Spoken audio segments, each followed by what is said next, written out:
భ భ భి భీ భూ భూ.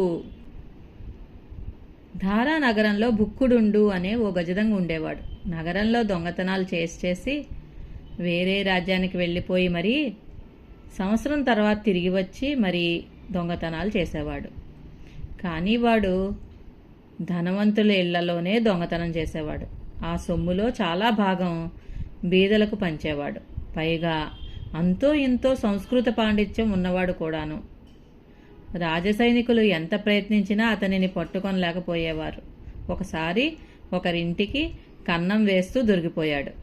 భటులు వాడిని రాజసభలో ప్రవేశపెట్టారు.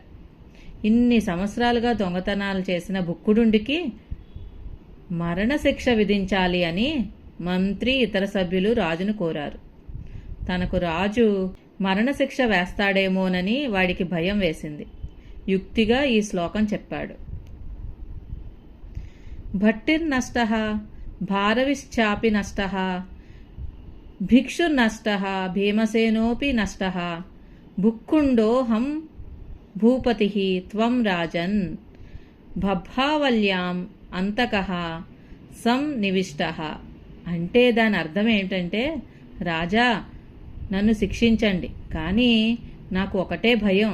మీరు గమనించారో లేదో, భట్టి చనిపోయాడు, భారవికవి కీర్తిశేషుడయ్యాడు, ఆ వెనకే భిక్షుకవి కూడా మరణించాడు. ఇటీవలే భీమకవి కూడా కాలధర్మం చెందాడు. మరి నేను బుక్కుడుండిని.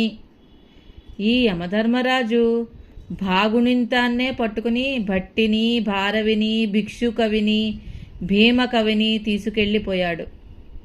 తర్వాత వాడిని నేను బుక్కుడుండిని. నన్ను తీసుకుని పోతే భ భ భీ భీ భూ, తర్వాత భూపతివి నీవు.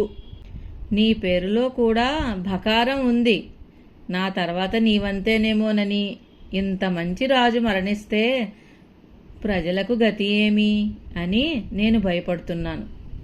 పైన చెప్పిన కవులంతా భోజుడి ఆస్థానంలోని కవులే అన్నాడు. రాజదండన పొందబోతూ కూడా ఇలా చమత్కారంగా శ్లోకం చెప్పడం రాజుకు నచ్చింది. నవ్వు వచ్చింది. నవ్వు ఆపుకుంటూ, సరే బుక్కుండా, ఈసారికి నిన్ను వదిలేస్తున్నాను అని వాడికి కావలసినంత ధనం ఇచ్చి, ఇక ముందు దొంగతనాలు చేయకుండా మంచిగా బ్రతుకు అని మందలించి వదిలేశాడు. భలే బాగుంది కదా ఈ కథ.